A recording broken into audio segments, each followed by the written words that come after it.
اس کے اندر جو واقعات تھے اس میں یعنی قرآن مجید کے اس حکم کو اس مفہوم میں نہیں لیا گیا اور لونڈیاں اور غلام جو ہیں وہ بدستور بنائے جاتے رہے. اور پھر بہت بعد میں صحابہ کرام، پھر تابعین، اور پھر ایک پورا جو ملوکیت کا ہمارا جو دور گزرا ہے ان سب میں غلامی اور غلام اور لونڈیوں کا جو انسٹیٹیوشن تھا it was once again revived country to what the Quran said. اس کی بہت ساری وجوہات ہو سکتی ہیں، وہ آپ سوال کریں گے تو میں کوشش کروں گا اس کو جواب دینے کی.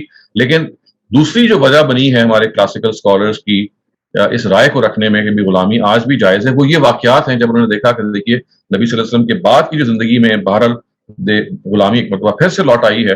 تو there was something which is inexplicable، اور شاید عرب سوسائٹی کے اندر یہ چیز ایسے رہی ہے کہ اس کی الاؤنس بعد میں رہی. تو اس کو آپ یوں سمجھ لیجئے کہ ان دیئر اوپینین کہ الا علی ازواجہم، یعنی وہ جو ایکسیپشن والی آیت تھی ایک طرف اس نے کردار ادا کیا، اس کو انہوں نے ہمیشہ کے لیے سمجھ لیا جبکہ وہ اس انٹرم پیریڈ کے لیے تھی. اور دوسری طرف جب انہوں نے دیکھا کہ بہت سارے واقعات ہیں جہاں پہ بظاہر ایسا لگتا ہے کہ صحابہ کرام نے یا ان کے بعد کے لوگوں نے لونڈیوں کو کیپچر کیا اور ان کے ساتھ تعلق بھی قائم کیا اور یہ کنٹینیو رہا، تو انہوں نے کہا کہ بھائی تو یہ صاف بتا رہا ہے کہ this institution is still in place. تو اس کو پھر انہوں نے ویسے ہی جسٹیفائی کیا. تو میں اپنی بات کو یہاں پہ ختم کرتا ہوں، اور اگر آپ کے ذہن میں سوالات ہیں جی میں اس کے لیے حاضر ہوں. السلام علیکم. بہت شکریہ ڈاکٹر شہزاد، آپ نے سورہ نور کی آیت نمبر 33 کو بہت خوبصورتی سے ایکسپلین کیا اور سوالات یقیناً کھڑے ہو چکے ہیں. پہلا سوال ہے امینہ طالب کا. Amina please unmute your mic اور اپنا سوال کیجیے. السلام علیکم سر. جی وعلیکم السلام. سر آپ نے ایکسپلین کیا ہے، میں نا بس شاید وہی سوال دوبارہ سے دہرا رہی ہوں، آپ نے ایکسپلین تو شاید کر دی. سر جیسے ایک جنگ ہوتی ہے تو اس دوران ایک تو سولجرز ہیں جو کہ غلام بنائے جائیں گے، اور ایک وہاں کے عوام یا مقامی لوگ جو ہیں وہ بھی کیپچر کر لیے جائیں گے. تو کن کو آزاد کرنے کی بات کی جا رہی ہے؟ سولجرز کو بھی؟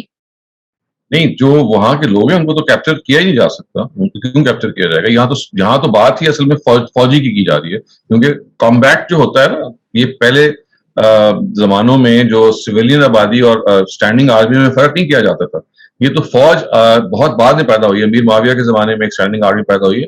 نبی صلی اللہ علیہ وسلم کے اپنے زمانے میں، صحابہ کے اپنے زمانے میں جو خلفائے راشدین کا زمانہ تھا، وہاں پہ کوئی آرگنائز فوج نہیں ہوتی تھی، بلکہ جو سٹیزنز تھے، جو شہری تھے، وہی جب جنگ ہوتی تھی تو وہ فوج کا کردار ادا کرتے تھے. تو اس وجہ سے یہ جو کہا جا رہا ہے کہ آپ نے آزاد کرنا ہے، اس کا مطلب یہ ہے کہ ہر اس شخص کو جو آپ نے جنگ میں کیپچر کیا ہے، چاہے وہ باقاعدہ کوئی فوجی ہو، یعنی آپ سمجھ لیں کہ ٹریننگ سے گزرا ہو، یا کچھ سویلین ہو، یعنی جس کو بھی آپ نے کیپچر کیا ہے وہ وار کمبیٹنٹ ہے، یعنی وہ آپ سے لڑ رہا تھا، اس کو آپ نے میدان جنگ میں پکڑ لیا. اس کے بارے میں یہ کہا گیا کہ میدان جنگ میں پکڑ لیں تو اب آپ اس کو غلام نہیں بنا سکتے. ان کو آپ پرزنرز آف وار کہہ سکتے ہیں، لیکن آپ کو غلام نہیں بنا سکتے. اور پرزنرز آف وار کے اپنے حقوق ہیں، جیسے میں نے عرض کیا کہ ان پرزنرز آف وارز کو لازماً تبادلہ کر دیا جائے گا، یا لیٹس سے کہ ان کو آزاد کر دیا جائے گا. لیکن اگر فرض کیجئے کہ وہ کسی جنگی جرائم کے مرتکب ہیں تو پھر ان پہ مقدمہ چلایا جا سکے گا، یا ان کو ڈیل کیا جا سکے گا. لیکن ان کو کسی بھی لحاظ سے لونڈیوں یا غلاموں کے سٹیٹس پہ نہیں رکھا جائے گا.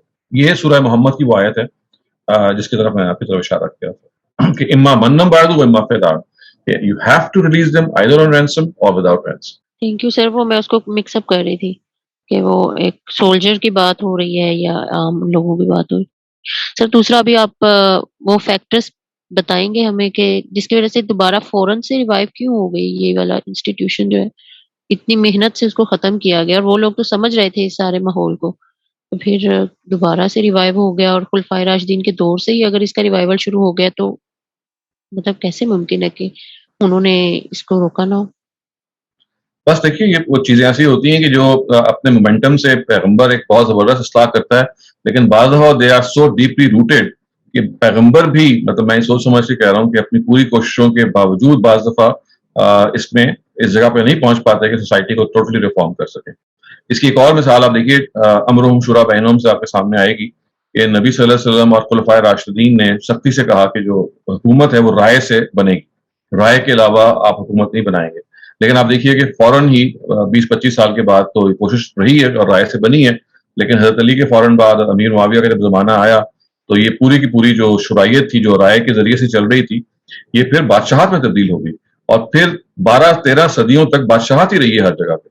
یہ بھی آپ دیکھ لیجئے کہ قرآن کا ڈائریکٹیو تھا کہ آپ نے بادشاہت کے بجائے لوگوں کی رائے سے حکومت کو چلانا ہے، لیکن اس پہ نہیں سمہا عمل ہو سکا. اس کے تمدن کے پہلو بھی تھے، حالات بھی تھے. تو جیسے وہاں پہ حالات تھے ویسے میرا خیال ہے کہ ایسا ہی ہوا کہ جو غلامی کا جو انسٹیٹیوشن ہے وہ اتنا ڈیپلی روٹڈ تھا کہ انسپائٹ آف دس کہ جیسے کہ قرآن نے زبردست مہم چلائی، اس مہم کو لوگوں نے کاتبوہم کا جو ورڈ ہے نا، یہ جو ہے نا کہ آپ ان کو آزاد کریں، اس کو انہوں نے اس مفہوم میں لیا جیسے بعض ہمارے فقہا کہتے ہیں کہ ان علمتم فیہم خیرا، اگر آپ ان کے اندر کوئی سوجھ بوجھ محسوس کریں، ایک سمجھداری محسوس کریں، تب آپ ان کو آزاد کرتے ہیں. تو اس سے انہوں نے یہ مفہوم لے لیا کہ بھئی آپ کی مرضی ہے آزاد کریں یا نہ کریں، ہاں اگر آپ کی اسیسمنٹ یہ ہے کہ ان کے اندر خوبی ہے یا they'll be able to support themselves، تب آزاد کریں، ورنہ آپ آزاد کریں. حالانکہ ان علمتم فیہم خیرا کا مطلب وہی ہے جو پیچھے مکاتبت کے ورڈز میں آیا ہے کہ بھئی وہ جو غلام ہیں، وہ جو لونڈیاں ہیں، who are able to buy their own freedom، کہ بائی گارنٹیگ کہ بھئی وہ جائیں گے، کوئی کام کریں گے، اس کام کے عوض اپنے مالک کو کچھ پیسے دیں گے.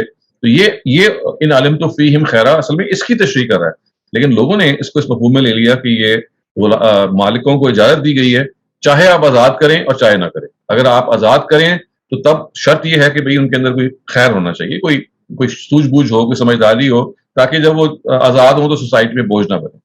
تو لوگوں نے ایک گروہ نے اس کو تاکید کے طور پہ لیا، یا آپ سمجھ لیجئے کہ امر یا حکم کے طور پہ لیا، اور دوسروں نے اس کو ترغیب کے طور پہ لیا کہ بھئی if it is something that you think is possible then you can release them. تو یہ بھی ہوا کہ ہمارے فقہا نے کاتبو کے اندر جو فعل امر ہے، یعنی ٹو ڈو سم تھنگ، کہ آپ آزاد کریں، مکاتبت کریں، لوگوں نے میں سے ایک گروہ نے اس کو واقعی اس مفہوم میں لیا کہ یو شوڈ ڈو دیٹ، لیکن اور ایک گروہ نے یہ لیا کہ you should only do that if this and this happens. تو اس کو کنڈیشنل لے لیا انہوں نے. آصف صاحب پلیز آپ اپنا سوال کیجیے. جی السلام علیکم صاحب. ایک چیز یہ ہے کہ میں یہ سمجھنے میں بالکل صحیح ہوں کہ سورہ محمد سورہ نور کے بعد نازل ہوئی ہے، چونکہ یہ فائنل حکم ہے کرونالوجیکلی. سورہ محمد جو ہے وہ ایک مکی سورہ ہے، اور سورہ نور جو ہے وہ ایک مدنی سورہ ہے. تو اس وجہ سے ہم جو مدنی سورہ ہے اسی کے بارے میں کہیں گے نا، وہ بعد میں نازل ہوئی ہے. تو یہ تو مکی سورہ جو ہے اس میں یہ بات بیان ہوئی ہے. لیکن حکم پہلے سے واضح تھا، مطلب میرا کہنا ہے بالکل پہلے سے ہی واضح مکی صورت میں ہو چکا تھا، تو پھر مدنی صورت میں اس کو اس طریقے سے مزید جی ہاں مزید کی وجہ دیکھیں نا، سورہ محمد تو جنگ بدر کے سوری میں غلط کہہ گیا، مکی سورہ نہیں ہے وہ، مدنی سورہ کے مدینے کے اوائل میں نازل ہوئی ہے، یوں سمجھ لیجیے. لیکن سورہ نور جو ہے وہ بالکل آخر کی سورہ ہے. دونوں مدنی صورتیں ہیں، مکی نہیں ہے سورہ محمد، وہ بھی مدنی ہی ہے، لیکن چونکہ وہ جنگ بدر کے موقع پہ وہ نازل ہوئی ہے، جنگ بدر کا واقعہ ہے جو اس میں شروع میں آیا ہے، اس میں آپ کو واضح طور پہ پتہ چل سکتا ہے کہ دس از the beginning of the Meccan period of the Medinan period sorry. اور سورہ نور جو ہے وہ نیئر دی اینڈ، وہاں پہ یہ سارے کے سارا واقعہ ہو چکا ہوا تھا، واقعہ اف بھی ہو چکا ہوا تھا، حضرت عائشہ پہ تہمت بھی لگ چکی ہوئی تھی، اور اس کے بعد مسلمانوں کا معاشرہ جو تھا وہ قائم ہو چکا ہوا تھا. پروسٹیٹیوشن کو اور زنا کو آؤٹ لا قرار دیا جاتا رہا تھا، مسلمانوں کو جو میل جول کے احکام تھے وہ دیے گئے تھے. وہ صاف معلوم ہوتا ہے کہ یہ اس کے بعد کی ہے. اچھا ہاں، لیکن پہلے مطلب سورہ محمد میں تو بڑے واضح طور پہ بتا دیا، واضح طور پہ ہے، بہت ہی واضح. تو اس کے بعد اس لیے بہت اچھا ہوتا ہے، اس میں مزید کوئی اس کی گنجائش نہیں ہے. لیکن میں نے جیسے عرض کیا کہ دیکھیے جو دوسری دو آیتیں ہیں نا سورہ معارج میں، سورہ مومنون میں، وہ غلط فہمی کا باعث بن سکتی ہیں، کیونکہ اس میں یہ کہا گیا نا کہ آپ جنسی تعلق قائم کسی سے بھی نہیں سوائے اپنی بیوی اور لونڈی. اگر آپ اس کی پلیسمنٹ نہ سمجھیں کہ بھئی بیوی اور کے ساتھ جو لونڈی کا ذکر ہے یہ اس انٹرم پیریڈ کے لیے آیا ہے، تو آپ اس کو for all times to come سمجھ سکتے ہیں. اور دوسرے وہ واقعات ہیں کہ جب لوگوں نے دیکھا کہ بعض جگہ صحابہ کرام کی اپنی زندگی میں اس طرح کا واقعہ ہے، اس سے انہوں نے غلط فہمی ہوئی ہے بعض واقعات سے. یعنی اگر صحابہ کرام میں سے بعض دفعہ ایسا ہوا ہے کہ ان کو لونڈی کے سٹیٹس میں رکھا گیا ہے، تو وہ ایسے ہی ہے کہ انتظار میں رکھا گیا کہ وہ انتظار کر رہے تھے، یا وہ پہلے سے ان کا وہی سٹیٹس تھا جو چلا آ رہا تھا. یعنی آزاد لوگوں کو کیپچر نہیں کیا گیا تھا اور ان کو بنایا گیا تھا. وہ کچھ ایکسیپشنز ہیں جو بلکہ آپ نے چونکہ سوال کیا تو میں ایکسیپشنز بھی آپ کے سامنے رکھ دیتا ہوں تاکہ یہ پتہ چل جائے کہ وہ غلط فہمی کتنی زیادہ اسٹرانگ تھی، جس کا امکان یہ تھا کہ وہ اس سے وہ کریں.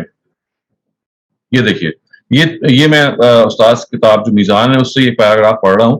یہ جو جنگی قیدی جو نبی صلی اللہ علیہ وسلم کے بارے میں کے زمانے میں پکڑے گئے، اس کے بارے میں یہ حکم دیا گیا تھا کہ بھئی آپ نے ان سب کو آزاد کرنا ہے یا فدیہ کے بغیر. اب وہ لکھتے ہیں کہ 3 قسم کے جو قیدی ہیں البتہ اس سے مستثنا تھے، اور انہی سے وہ غلط فہمی پیدا ہوئی ہے بات کے لوگوں پر. وہ کون سے ہیں؟ ایک وہ معاندین کے بارے میں اللہ تعالیٰ کا فیصلہ یہی تھا کہ قانون اتمام حجت کی روح سے جہاں پائے جائیں فوراً قتل کر دیا جائے. جیسے بدر و احد کے قیدیوں میں سے عقبہ ابن ابی معیط، نضر بن حارث اور ابو عزہ. اس طرح مکہ کے وہ چند افراد اس فتح کے موقع پہ پر عام معافی سے لوگوں سے مستثنا قرار کیے گئے. یعنی کچھ لوگوں کو جو معاندین تھے، جو وار کرمنلز تھے، جنہوں نے اللہ کا بھی انکار کیا، اللہ کے آگے وہ کھڑے ہو گئے، ان کو قتل کر دیا گیا تھا، ان کو مار دیا گیا. یعنی یوں سمجھ لیجیے کہ جیسے میں نے کہا نا کہ جدید دور میں وہ لوگ ہیں who are guilty of war crimes، تو ان کو آپ ریلیز نہیں کریں گے، ان کو آپ ظاہر ہے ان کو آپ ختم کر دیں گے. اور اس کیس میں ختم اس لیے کیا گیا کہ اللہ تعالیٰ کے جو قانون اتمام حجت تھا جو پیغمبروں کے ساتھ خاص ہے، وہ اس کے باوجود کہ حق ان پہ واضح ہو گیا تھا، وہ مسلمانوں کے خلاف انہوں نے نہ صرف یہ کہ سازشیں کی بلکہ ان کے خلاف وہ اٹھ کھڑے ہوئے، اس کے خلاف ہائی ٹریزن سمجھ لیجیے، اس کے وجہ سے ان کو ختم کر دیا. تو ایک ایکسیپشن یہ ہے. تو بعد میں بعض قیدیوں کو جب مارا گیا جنگوں میں تو لوگوں نے اس سے دلیل پکڑی کہ دیکھیے کے زمانے میں یہ کیا گیا، حالانکہ جیسے آپ کو پتا ہے کہ یہ this is specific to the era of God's messenger. تو ایک یہ ایکسیپشن تھی. دوسری یہ تھی کہ بنو قریظہ کے جن لوگوں پر خود ان کے مقرر کردہ حکم نے انہیں کا قانون نافذ کیا، جس کے نتیجے میں ان کے مرد قتل کر دیے گئے اور عورتوں اور بچوں کو قیدی بنا کر فروخت کر دیا گیا. تو یہ بھی ایک امپورٹنٹ ہے. آپ کو پتا ہے کہ بنو قریظہ کا جو واقعہ ہے اس میں سعد بن معاذ کو حکم بنایا گیا، اور ان کا یہ خیال تھا بنو قریظہ کو کہ چونکہ یہ ہمارے حلیف ہیں، یہ ہمارے حق میں فیصلہ دیں گے. لیکن سعد بن معاذ نے پھر وہی فیصلہ دیا جو ان کے ہاں تورات میں لکھا ہوا تھا، اور ان کو اس میں حکم یہی تھا کہ جو اس چیز کا ارتکاب کریں گے، بغاوت کا یا ہائی ٹریزن کا، مردوں کو قتل کر دیا جائے گا اور عورتوں اور بچوں کو غلام بنا لیا جائے گا. تو بنو قریظہ کے ساتھ یہی ہوا. یہ بھی غلط فہمی کا باعث بنا بات کے لوگوں کے لیے کہ چونکہ انہوں نے اس تناظر میں نہیں لیا، تو بہت سارے معاملات میں جہاں پہ بعد میں جنگوں کو قتل کیا گیا، مردوں کو یا غلام بنایا گیا، انہوں نے کہا جی چونکہ بنو قریظہ کے لوگوں کو بھی غلام بنا لیا گیا تھا لہٰذا ہم بھی غلام بنا لیں. ایک تیسری کیٹیگری بھی ہے، اور وہ تیسری کیٹیگری جیسے کہ یہ آپ دیکھ رہے ہیں کہ تیسرے وہ قیدی جو پہلے سے لونڈی غلام تھے اور بعض موقعوں پر انہیں انہی حیثیت سے لوگوں میں تقسیم کر دیا گیا. یعنی بعض جنگیں میں ظاہر ہے کہ ابھی وہ لونڈی اور غلام کا جو انسٹیٹیوشن تھا وہ برقرار موجود تھا اور ابھی وہ ختم نہیں ہوا تھا. تو جو بعض لونڈیاں کیپچر کی گئیں ان کو اسی حیثیت سے جو ان کی پروویژنل حیثیت تھی اس پہ ان کو تقسیم کر دیا گیا، بیکاز ابھی وہ انسٹیٹیوشن کو پروٹیکشن دی جا رہی تھی. کہ آپ ان کو آزاد کرتے، آزاد کرنے کا تو خاص موقع تھا نا جب وہ مکاتبت کی آیت اتری ہے، اس سے پہلے it was still in place.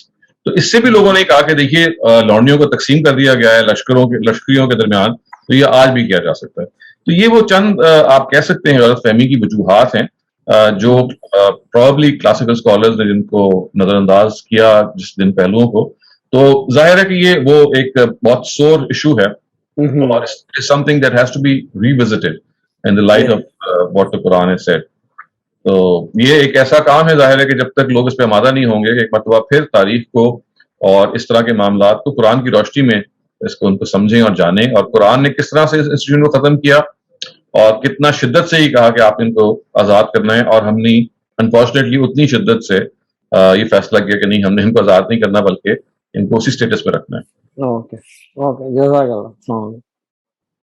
شکریہ. عدیل قریشی اور اب نیکسٹ اپنا سوال کیجیے. جی السلام علیکم ڈاکٹر.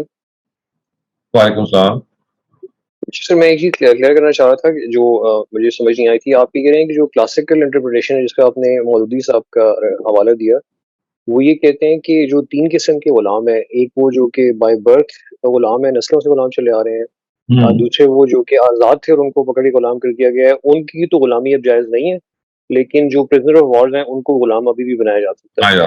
جی کیونکہ دیکھیں نا اس زمانے میں مارکیٹس تھی نا، تو وہ مارکیٹس تو اب بھی نہیں ختم ہو گئی تھی، ان کو ختم کر دیا گیا تھا. لیکن جو نئے غلام تھے وہ تو جنگیں تو مسلسل ہو رہی تھی. یعنی ایک تو وہ تھے نا کہ جو لوگوں کے گھروں میں موجود تھے، they are still there when this directive was revealed. There were scores and scores of slave men and women in the houses of people. لیکن یہ تو پرانے تھے جو پیدائشی طور پہ دیکھیں نا، غلام نے پیدا کیا تو غلام ہی پیدا ہوگا، تو نسلوں سے در نسل وہ چلا آ رہا تھا لوگوں کے گھروں میں، اور وہ فوت ہو جاتے تھے ان کی اولاد ان کی جگہ لے لیا کرتی تھی. لیکن ایک وہ طریقہ تھا کہ نئے غلام جو تھے وہ انڈکٹ کیے جاتے تھے، تو اس کا سب سے بڑا ذریعہ تھا یہ جنگیں.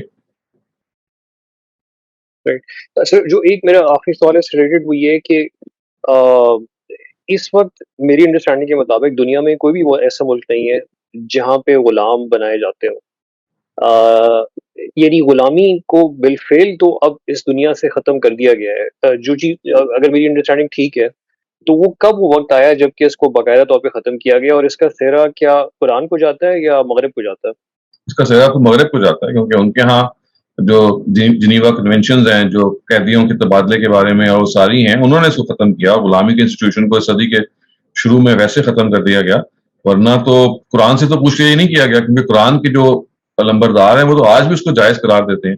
تو آپ دیکھیے نا کہ جو ابو بکر بغدادی ہیں یا وہ لوگ جو اسلام کے نام پہ جنگ کرنا روا رکھتے ہیں, ان کے ہاں یہ آج بھی جائز ہے کہ وہ لوگوں کی خواتین کو یا آزاد خواتین کو کیپچر کریں اور ان کو لانڈی بنائیں. تو ایک ہے ملکوں کا قانون, ایک ہے مذہبی ذہن جو قرآن کو سمجھتا رہا ہے یا مذہب کو سمجھتا رہا ہے, تو اس میں وہ کیا کرے. ملک تو مجبور ہیں کیونکہ انہوں نے UN چارٹر پہ دستخط کیے ہوئے ہیں, بے تحاشا ممالک, سارے مسلمان ممالک نے کیا ہوا ہے تقریباً سوائے افغانستان کے, اور چند بھی استثناءات ہیں. تو سب نے چونکہ جو UN چارٹر ہے جس میں نو وار پیکٹ پہ دستخط کیا ہوا ہے, تو اس لیے اور یہ بھی کیا ہوا ہے کہ ان کیس آف وار تو پہلے وہ معاہدے کو توڑیں گے, اینڈ دین آف کورس اگر کوئی کیپچر کرتے ہیں پریزنرز تو ان کو بھی یہ کہا گیا کہ دے ول بی ریلیزڈ. ان کے لیے بھی ایک پریزنرز آف وارز کی پوری ایک ہائی آپ سمجھ لیں ایک پوری تفصیل بتائی گئی کیسے they have to be set free. تو اس وجہ سے یہ تو ملکی قانون کے لحاظ سے ہوتا ہے, لیکن جو مذہبی اسکالرز ہیں وہ تو ضروری نہیں ہے کہ ملکی قانون کے مطابق اپنے ذہن کو رکھیں. ان کا ذہن وہی ہے کہ آج بھی اگر جنگ ہوگی تو لانڈیاں جو ہیں وہ کیپچر کی جا سکتی ہیں.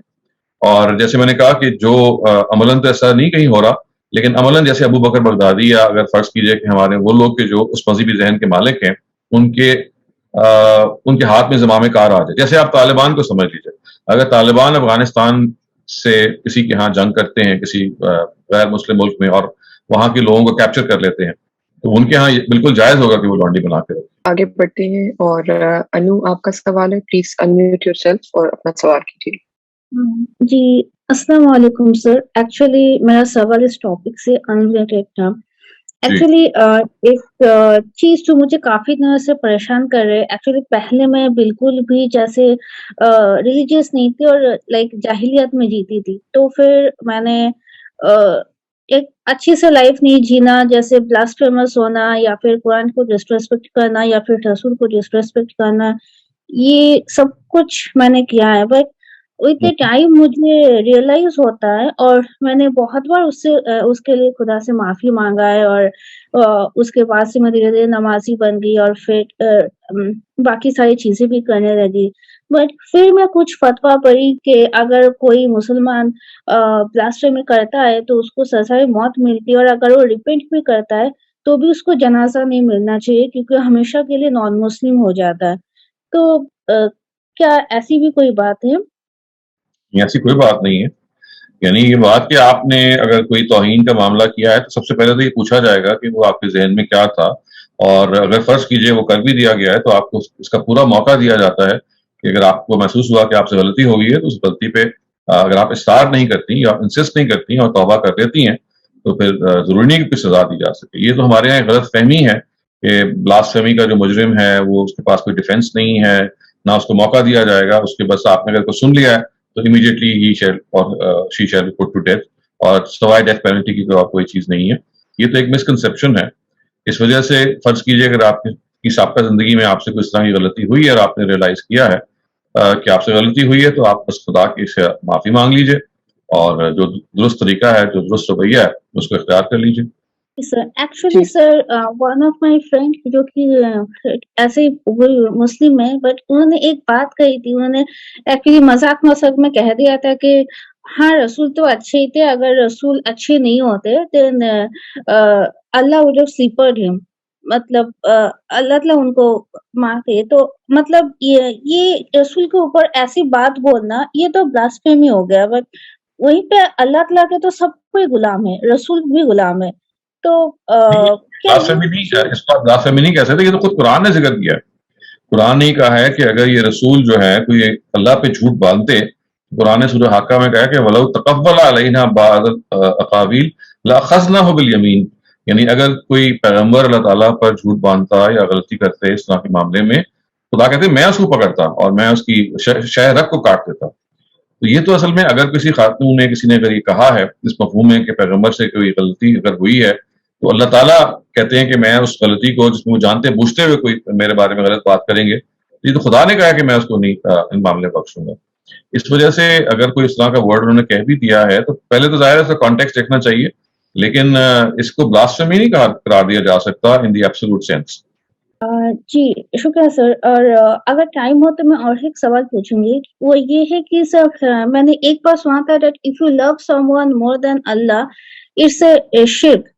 اور ایک بڑے اسکالر نے بھی کہا تھا کہ اگر کوئی ہسبینڈ جو ہے اپنے وائف کو خوش کرنے کے لیے لون لیتے ایون دو وہ لون حلال ہو پھر بھی وہ ٹیپ وہ شرک ہے، کیونکہ بنا واقعی میں ضرورت کے ٹیپ لینا حرام ہے.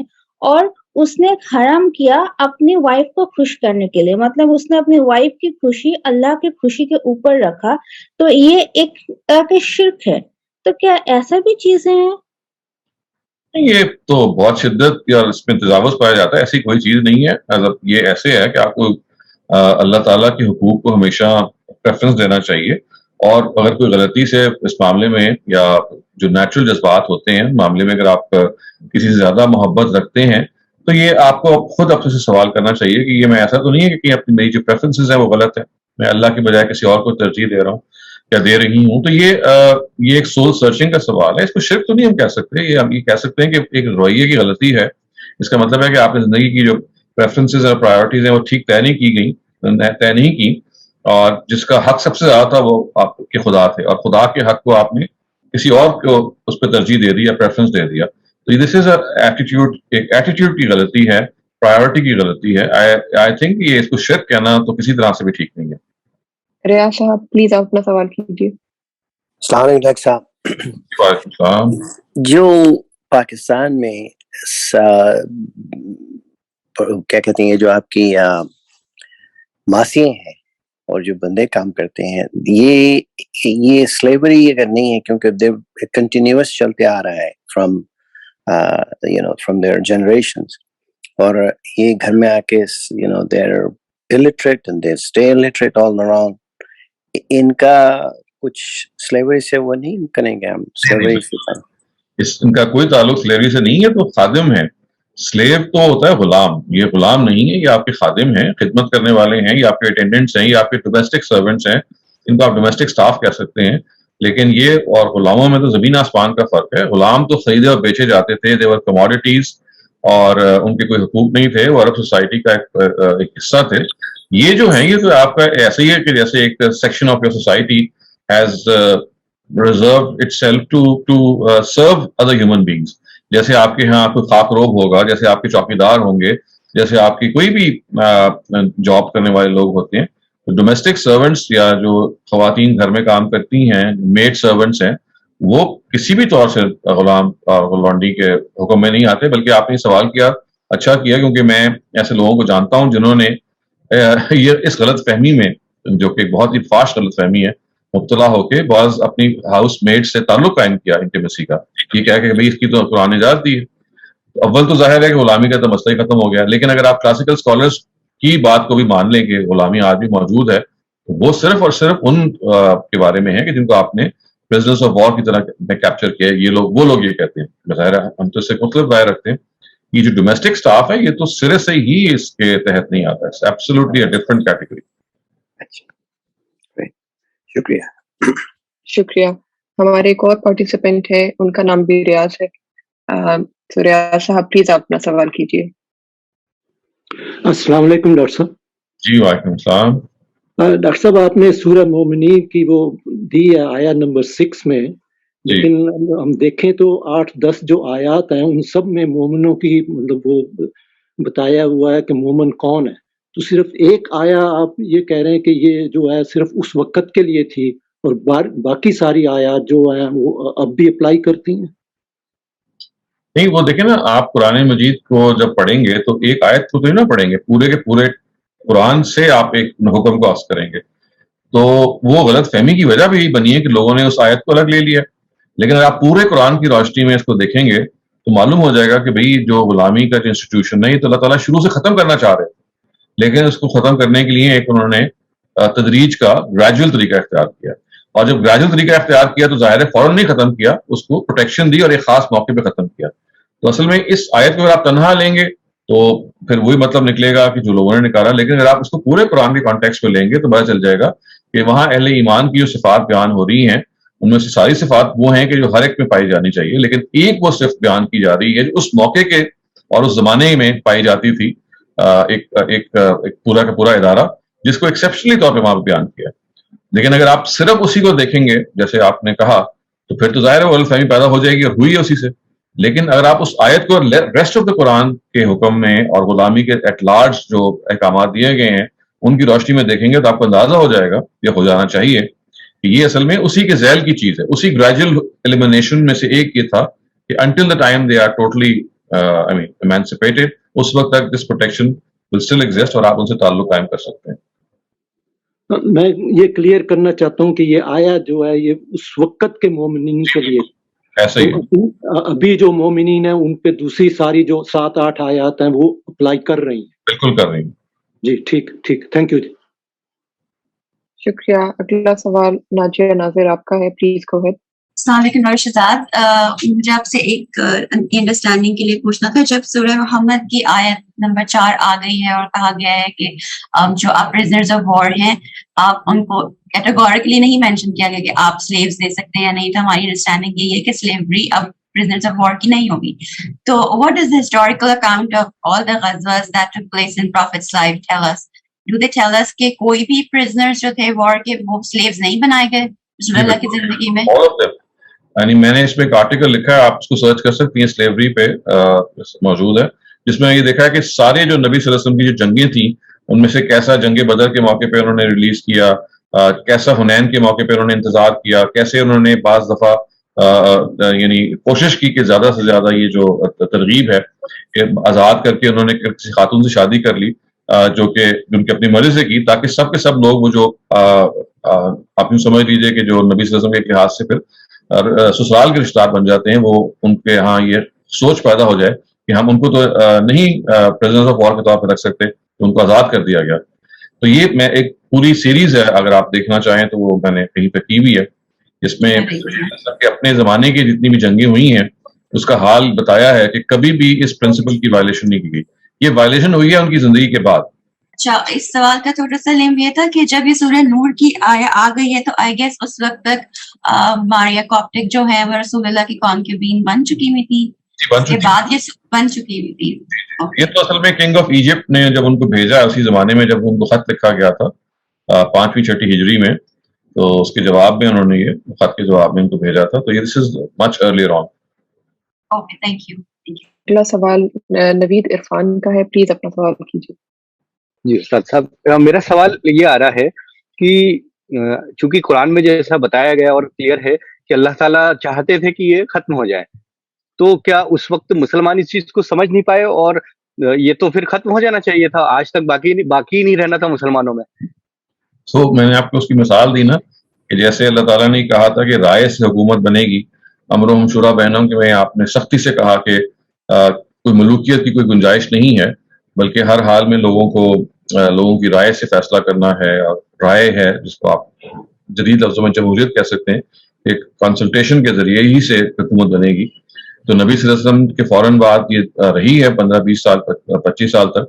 لیکن جیسے ہی حضرت علی رخصت ہوئے، امیر معاویہ کا زمانہ آیا، تو اس کے بعد جب انہوں نے اپنے بیٹے کو نامزد کیا تو اس وقت سے لے کے 1924 تک جب تک کہ خلافت کا الغاء نہیں ہوا، ہمارے یہاں تو ملوکیت ہی رہی ہے جو قرآن کے بالکل اپوزٹ کھڑی ہوئی ہے. تو یہ سوسائٹی کے اپنے ڈائنامکس بھی ہو سکتے ہیں اور بہت ساری ایسی چیزیں ہو سکتی ہیں کہ جو فہم کی غلطیاں بھی ہو سکتی ہیں، کہ جب انہوں نے یہ دیکھا کہ بعض مواقع پہ لونڈیوں کو تقسیم کر دیا گیا فوج میں، ایسا نہیں کہ آزاد کو غلام بنایا گیا، بلکہ آلریڈی جو غلام تھے انہی کو اس موقع پہ تقسیم کر دیا گیا. یا جیسے میں نے کہا کہ ابھی بعض جگہوں پہ ان کو قتل بھی کر دیا گیا تھا بیکاز وہ اللہ تعالیٰ کے مجرم قرار دیے گئے تھے. تو اس طرح سے بعض واقعات اور بعض یوں سمجھ لیجیے کہ قرآن کی آیات، یہ جو قرآن کی آیت میں نے آپ کے سامنے بھی پڑھی ہے نا کہ آپ لونڈیوں سے تعلق قائم کر سکتے ہیں اگر آپ کو اس تناظر میں نہ آپ اس کو پڑھیں کہ بھئی یہ تو ایک انٹرم حکم تھا، تو آپ یہ کہہ سکتے ہیں کہ آل ٹائمز ٹو کم. تو وہ آل ٹائمز ٹو کم تبھی ہوگا کہ آپ اس انڈیویجول حکم کو جو بھی ریفرنس بھی دیا نا الا علی ازواجہم او ما ملکت ایمانہم، یہ سورہ نور مومنون میں بھی ہے، سورہ معارج میں بھی ہے. اس کا مطلب یہ ہے کہ آپ عارضی تعلق قائم کر سکتے، جنسی تعلق کسی سے قائم نہیں کریں گے سوائے بیوی اور بانڈیوں سے. تو جب یہ آیتیں ایگزسٹ کرتی ہیں تو لوگوں نے ان کو کہا کہ بھی دس کی ناٹ بی این انٹرم حکم، it is for all times to come. اس وجہ سے غلط فہمی رکھنے کا کئی امکان موجود ہے. اگر وہ یہ سوچتے کہ بھئی یہ جو حکم دیا گیا ہے کہ آپ ان سے تعلق قائم کر سکتے ہیں، it was for a particular period of time, اس کے بعد ختم ہو گیا تھا. اگر آپ پوری غلامی کے کانسیپٹ کو جیسے قرآن میں بیان ہوا، لیکن اگر آپ پورے کے تناظر میں نہیں رکھیں گے، صرف ان آیتوں کو دیکھیں گے تو اس سے تو ہو سکتی ہے غلط فہمی کہ آپ یہ کہیں جی صفات یہ بیان ہو رہی ہیں مومنوں کی کہ آپ کسی سے تعلق نہیں قائم کریں گے جنسی تعلق سوائے اپنی بیوی اور لانڈی سے.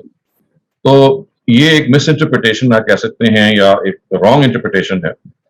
تو اس وجہ سے اتنا سادہ نہیں ہے کہ لوگوں نے اس کو ایسے لے لیا کہ بھئی یہ تو ختم کر دی گئی تھی اور ختم کرنے کے نتیجے میں ہمارے پہ حکم یہ ہے کہ ہم دوبارہ نہ اس کو ریوائیو کریں. تو by misinterpreting certain verses of the Quran and also as a said by misinterpreting certain incidents جس میں یہ محسوس کیا گیا کہ لانڈی اور غلاموں کو یا قتل کر دیا گیا ہے یا ان کو اسی حیثیت میں تقسیم کر دیا گیا ہے. لوگوں نے کہا کہ نہیں یہ تو ایسا نہیں ہے، اور پھر انہوں نے سورہ نور کی اس آیت کو جو میں نے آپ کے سامنے آج پڑھی اس کو بھی مزید انہوں نے اس مفہوم میں لے لیا کہ یہ کوئی حکم نہیں ہے بلکہ یہ ترغیب ہے، چاہیں تو آپ کریں اگر آپ ان میں بہتری سمجھتے ہیں، چاہیں تو نہ کریں. تو یہ ساری وہ چیزیں ہیں جنہوں نے پھر اس کا ایک دوسرا اینگل پیدا کر دیا. جی وہ پوائنٹ مجھے کلیئر ہو گیا کہ جو ہے وہ انڈرسٹینڈنگ فہم کی غلطی کی وجہ سے وہ چیز بہت ساری جیسے ہوئی ہیں اس میں اس طرح بھی ہو سکتا ہے. ہو سکتی ہے جی. لیکن اس میں ایک سوال یہ پیدا ہو رہا ہے کہ جو آپ نے بتایا کہ یہ ٹیمپرری حکم تھا، تو ٹیمپرری اگر حکم تھا تو کیا یہ آیت پھر منسوخ مانی جائے گی؟ جس طرح سے وہ کہا جاتا ہے کہ قرآن کی کچھ آیت منسوخ کر دی گئی ہیں. یہ آپ یوں سمجھیں کہ یہ تھا ہی یہ خاص دور کے لیے کہ جب غلامی جو ہے موجود تھی. جب غلامی کے انسٹیٹیوشن کو ختم کر دیا گیا تو جیسے حکم غلامی کا منسوخ کر دیا گیا تو آبویسلی پھر اس کے نتیجے میں جو احکام دیے گئے تھے وہ بھی ختم ہو جائیں گے. یعنی آپ یہ سمجھیں نا کہ ایک حکم ہی ٹائم بارڈ تھا، ایک حکم ہی کنڈیشنل تھا. تو جب وہ حکم کنڈیشنل تھا تو جب جیسے ہی کنڈیشن ختم ہوگی تو حکم بھی ختم ہو جائے گا. It was never an absolute حکم، یوں سمجھ لیں. It was always a conditional directive. Unless the condition is there, you follow it. As soon as the condition finishes, you have to just unfollow it. شکریہ. غوثیہ Khan please go head اپنا سوال کیجیے. السلام علیکم. جی وعلیکم السلام. سر میں نے یہ پوچھنا تھا کہ بہت ساری آیات ہیں جو نہ سمجھی کا باعث بن جاتی ہے علماء کے لیے، شروع سے ہی بن رہی ہے. پردے پر، غلاموں پر، طلاق پر، وراثت پر، بہت ساری ہیں، جیسے ریاست کا بھی آپ نے ذکر کیا. اب اس کی وجہ سے معاشرے میں بہت بڑا بگاڑ آ جاتا ہے، اور اس کو پھر اللہ کی نظر میں آپ کی رائے کے مطابق اللہ کیسے دیکھ رہا ہے؟ دیکھیے اللہ نے ایک تو میں یہ پوچھنا چاہ رہی ہوں. جی اللہ نے تو دیکھیے انسان کو آزادی اور اختیار کے ساتھ پیدا کیا ہے. اس نے تو اللہ تعالیٰ نے کوئی پابندی نہیں انسانوں پہ ڈالی سوائے اس کے کہ آپ سچائی کی تلاش میں نکلیں. تو اس کے نتیجے میں جب آپ اللہ تعالیٰ نے فہم کی آزادی دی ہے، رائے کی آزادی دی ہے، تو کچھ بھی لوگ رائے قائم کر سکتے ہیں. تو اللہ تعالیٰ زبردستی رائے بنانے میں کوئی کردار نہیں ادا کرتے، بس وہی کہتے ہیں کہ دیکھیں ایک ریفرنس پوائنٹ قرآن کا ہے، اس سے آپ سمجھیں. لیکن سب لوگ تو نہیں سمجھ رہے ہوتے، کچھ لوگ غلط سمجھ رہے ہوتے ہیں، کچھ لوگ قرآن کو اہمیت نہیں دے رہے ہوتے یا تاریخ کو اہمیت دے رہے ہوتے ہیں. تو یہ عوامل تو ہر وقت موجود رہتے ہیں. خداوند تعالیٰ نے زبردستی نہیں کی، انہوں نے آپ کو ایک جگہ بتا دی ہے کہ جہاں سے آپ سچائی کو لے سکتے ہیں. لیکن اگر ہم ہی وہ نہ لیں یا ہم اس کو لینے میں غلطی کریں تو یہ آزادی تو وہ ہے نا جس بنیاد پہ اللہ تعالیٰ نے اس کائنات کو اور دنیا کو بنایا ہوا ہے. اس میں تو ایسا ہی ہوتا رہے گا. ایسا تو ہوتا رہے گا، لیکن میں یہ کہہ رہی ہوں کہ یہ بگاڑ ایک معاشرے میں بن گیا ہوا ہے. آپ کو پتا ہے مسلمانوں کے معاشرے مان نہیں رہے کہ یہ مطلب اس طرح کی آیات ہیں. لونڈی ابھی تک رکھی جا سکتی ہے، زنا کیا جا سکتا ہے اس کے ساتھ. یہ کتنا بڑا بگاڑ کا باعث بن رہا ہے نہ سمجھی کی وجہ سے. تو اللہ تعالیٰ اس کو کیسے دیکھ رہا ہے، یہ میں جاننا چاہ رہی تھی. اور دوسرا یہ کہ لانڈی جو ہے آپ کی رائے کے مطابق سوری کہ آپ بتائیے کہ اللہ کیسے دیکھ رہے ہیں. اور دوسرا لانڈی اپنے مالک کو جنم دے گی، یہ قیامت کی نشانی میں سے تھا. پلیز اس کو بھی واضح کر دیجیے گا. ہاں تو دیکھیں جو اللہ تعالیٰ کیسے دیکھ رہا ہے اللہ کے ذہن میں تو میں بیٹھ کے نہیں آپ کو جواب دے سکتا. میں تو آپ یہ کہوں گا کہ اللہ کی اسکیم ہی یہی ہے. یہ تو ایک معاملہ ہے، اس میں ہزاروں معاملات میں مس انٹرپریٹیشنز ہوئی ہیں. بہت سارے معاملات میں آپ کو نظر آئے گا کہ لوگوں نے تجاوز کیا ہے. مثال کے طور پہ آپ دیکھیے کہ زنا اور زنا بالجبر کی سزا کو برابر قرار دے دیا گیا ہے. یعنی آپ نے ایک ہے کنسینشول انٹیمیسی، آپ دونوں نے اپنی رضا سے، جس کو زنا بالرضا کہتے ہیں، لیکن فقہا نے زنا بالرضا زنا بالجبر کی جو سزائیں ہیں دونوں کو برابر قرار دے دیا. اسی طرح سے یہ قرار پایا کہ اگر کسی شخص، کوئی خاتون نے اپنے آپ کو ریپ ہوتے ہوئے دیکھ لیا ہے، یعنی ریپ ہوئی ہے، تو وہ اگر اس پہ گواہی دیتی ہے تو اس کی گواہی کافی نہیں ہے. کیمرہ کا جو ایویڈنس ہے، اگر کیمرے کی جو فوٹیج ہے وہ کیپچر کر لیتی ہے تو وہ کافی نہیں ہے. تو اس طرح کی یہ کوئی ایک معاملہ نہیں ہے. انسان جب قانون سازی کرتا ہے، انسان کو جب آزادی ملتی ہے تو بہت ساری وہ غلطیاں کرتا ہے. یہ خدا کا طریقہ نہیں ہے کہ وہ لوگوں کو زبردستی صحیح جگہ پہ گائیڈ کریں. وہ کہتے ہیں گائیڈنس موجود ہے، اب آپ نے ہمت کر کے اور کوشش کرنی ہے کہ آپ اس چیز کو لیں. آپ کا دوسرا سوال کیا تھا؟ لونڈی اپنے مالک کو جنم دے گی قیامت کی نشانی میں سے. جبریل میں ہے یہ، تو یہ بتا رہی ہے، روایت یہ بتا رہی ہے کہ غلامی کا انسٹیٹیوشن ختم ہو جائے گا. ان تلل الامتا ربتہا، کہ لونڈی اپنے مالک کو جننے گی، کیونکہ مالک آزاد ہوتا ہے نا. تو یہ ایک تعبیر ہے کہ اب پیدا ہونے والا آزاد ہوگا، گویا کہ غلامی کا انسٹیٹیوشن ختم ہو جائے گا. یہ حدیث جبریل میں یہ کہا ہے کہ قیامت کے قریب یا قیامت کی نشانیوں میں سے، قرب قیامت کی نشانیوں میں سے ایک نشانی یہ ہوگی کہ یہ جو عرب ہیں یہ بڑی بڑی عمارتیں بنائیں گے، اور یہ جو بدو قسم کے لوگ ہیں جن کو تم آج دیکھ رہے ہو کہ کچھ بھی نہیں کر سکتے، لیکن انترا اورات الحفاظ تتاول من البنیان، یہ جو کنسٹرکشن کے جو بڑے بڑے فیٹس ہیں، جیسے کہ آپ دیکھ رہے ہیں ابھی بھی سعودی عربیہ میں اسکائی اسکریپرز بن رہے ہیں، اس کی طرف اشارہ ہے. اور دوسری انہوں نے نشانی یہ بتائی کہ جو مالکہ ہے یا جو لونڈی ہے وہ اپنے مالک کو جنے گی یا مالکہ کو جنے گی، کیونکہ مالک تو ظاہر آزاد ہوتا ہے نا. تو یہ تمثیل ہے اس میں یہ بتانے کے لیے کہ جو لوگ نئے پیدا ہوں گے وہ آزاد پیدا ہوں گے، گویا کہ غلامی کا انسٹیٹیوشن ختم ہو جائے گا. اور یہ معلوم ہے کہ پچھلی صدی میں یہ ختم کر دیا گیا تھا. عدیل پلیز گو ہیڈ، آپ نے کافی انتظار کیا ہے، شکریہ. Please go ahead and ask your question. Sir یہ جو یعنی جہاں تک میں آپ کی بات سمجھا ہوں، اس بات پر تو آئی تھنک چاہے پرانے علماء یا فرعی اسکول آف تھاٹ سب کا اتفاق ہے کہ پریزنر آف وار پہ تو شاید اتفاق نہ ہو، لیکن باقی اب کوئی صورت غلامی کی ان کے مطابق باقی نہیں رہ گئی تھی. تو یہ جو ہم اتفاق نہیں ہے نا، یعنی پریزنرز آف وار کو وہ کہتے ہیں غلام بنایا جا سکتا ہے. جی بالکل. اس کے علاوہ جو باقی دو کنڈیشن ہیں، اس کے علاوہ تو دیکھیں نا، تو تھا نا کہ پہلے سے جو غلام موجود ہیں تو پہلے سے تو دیکھیں غلامی کا جو خاتمہ ہے وہ تو بہت پہلے ہو گیا تھا. یعنی جو جدی پوشی چلے آ رہے تھے اس صدی کے شروع میں ہو گیا ہوا تھا، لیکن یہ تو نئے غلاموں کے بارے میں. رائٹ.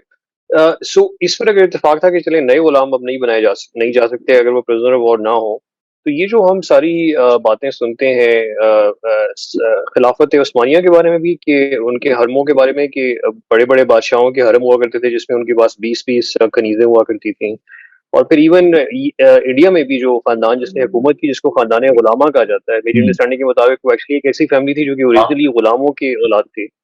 تو یہ رکھنے کی کیا، یہ سارے آئی ایم اسیومنگ کہ مسلمان بادشاہ ہوا کرتے تھے، تو یہ رکھنے کی ان کے پاس کیا دلیل تھی یا کیا؟ دیکھیے وہی لیں جو جنگوں میں کیپچر کیے گئے، ان کو بنایا گیا غلام، اور ان کی اولادیں ہیں یہ ساری. تو وہ یہ نارمل سٹیزنز نہیں تھے، اور کچھ ایسے بھی تھے. دیکھیے نا، یہ بات اب ذرا تھوڑی قابل تحقیق ہے، میں اس میں آپ کو فوراً نہیں جواب دے سکتا، لیکن اس کا پورا امکان ہے کہ وہ جو نخاس کہتے ہیں نا اس طرح کے بازاروں کو، وہ بعد میں بھی ایگزسٹ کرتے ہوں، اور وہ جو انسٹیٹیوشن ہے اس میں جو خرید و فروخت کا معاملہ چلتا آ رہا ہو. لیکن زیادہ قرین قیاس یہ ہے کہ یہ جو کنیزیں تھیں یہ انہی غلاموں کی اولادوں میں سے تھیں کہ جن کو یعنی آپ سمجھ لیجئے کہ جنگوں میں پکڑ کے کیپچر کیا گیا تھا. شکریہ. سلمان نثار، آپ اپنا سوال کیجیے. السلام علیکم ڈاکٹر صاحب. جی وعلیکم السلام. ہاں ڈاکٹر صاحب، ہم نے بائبل، چونکہ میں نے تو اس سے پہلے بالکل بھی اتنا کچھ نہیں سنا اور پڑھا، آپ سے ہی اللہ کا شکر ہے کہ بہت کچھ پتہ چل رہا ہے. تو کیا بائبل میں اس قانون کے بارے میں آیا ہے یا اس سے پہلے کی تورات وغیرہ میں اس کے بارے میں آیا ہے؟ ایک سوال تو یہ ہے. تورات میں تو آیا ہے اس کے بارے میں، اور تورات میں یہ چونکہ غلامی اس زمانے میں بھی تھی، اس زمانے میں اس کو آزاد کرنے کا غلاموں کا طریقہ یہ تھا کہ 7 سال تک اجازت تھی کہ آپ 7 سال تک ان سے مشقت لے سکتے ہیں، ان سے آپ بیگار لے سکتے ہیں، لیکن 7ویں سال آپ کو لازماً ان کو آزاد کرنا ہے، اور پھر ان کو آزاد کرنے میں ان کو موقع دینا ہے کہ وہ دے دلا کے ان کو رخصت کیا جائے. یہ 7ویں سال ان کو لازماً آزاد کرنے کی پابندی تھی. تو یعنی وہ ذرا اس سے پرانا جو کہ معاشرہ تھا اس میں اس سے بھی زیادہ یوں سمجھ لیجیے کہ غلامی کا دورہ تھا. تو وہاں پہ جو